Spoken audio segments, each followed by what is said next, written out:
To pick up on the Video Nasty theme again, Ian, obviously the 3 Italian films that you did all ended up on the Video Nasties list. Is there a coincidence there, do you think, or?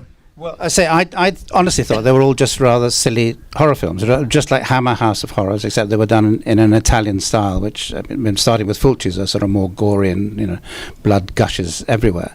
But, I mean, it's a story I've told before. My wife's uncle, he's dead now, he used to sit in the House of Lords. He was a man called Viscount Ingleby. And I met him just after all this had started to take place in London, and he didn't look very happy. And I said, well, what's the matter, Martin? And he said, I've got to do something really, really horrid. And I said, well, what's that? And he said, well, the Metropolitan Police have got together a selection of sort of videos of films which they want us to sort of help them ban. And I said, oh, well, that's good, because you'll see me, because I'm in 3 of them.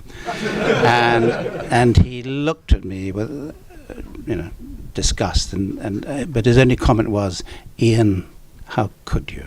Well, I've already told you I did it for the money. But I mean, to me, I mean, as Luigi said, I mean, they're full of fun, and I could not, for the life of me, understand why any of them were banned.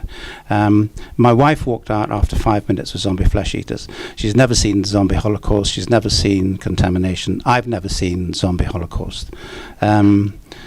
But it's obviously other people's sort of cup of tea and not mine. But they exist, and we are still. Luigi's talking about how can a film like these have a life, beyond some real classics.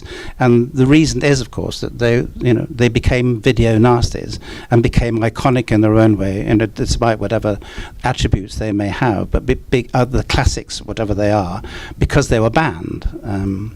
And I wouldn't have been off to lots of conventions in America. I wouldn't be here today. I mean, it's not because of Survivors that I'm here today or anything I've ever done on stage. It's because of, one of these banned Italian films. So I'm, overjoyed that A, I did them in the first place, and B, that they've had this life. And thank God for my wife's uncle and all the rest of them for banning them in the first place. Just about the Video Nasties again. Were you ever, when the whole thing broke, the Video Nasties panic, were you ever worried, scared for your own, well, not well-being, but because so many people got in the hot water, I was wondering, were you embarrassed, or did you try to keep a low profile? It never sort of reached me at all, other than this sort of incident with my sort of wife's uncle. I mean, I was just absolutely gobsmacked that, especially this film, which is, Luigi says, it's just sort of fantasy. I mean, how this is going to affect anybody and sort of deprave them is just beyond my sort of ken.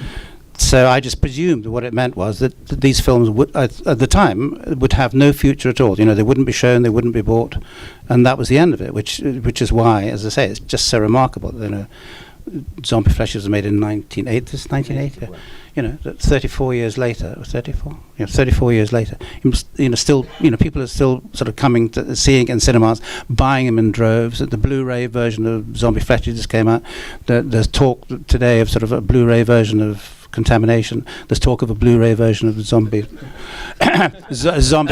Holocaust. And they say it's not why I'm here. It's because of that, and so I mean I'm just grateful for it, and I suppose everyone connected with the film who makes money out of it or gets some sort of credit out of it are just sort of only too grateful that it actually happened.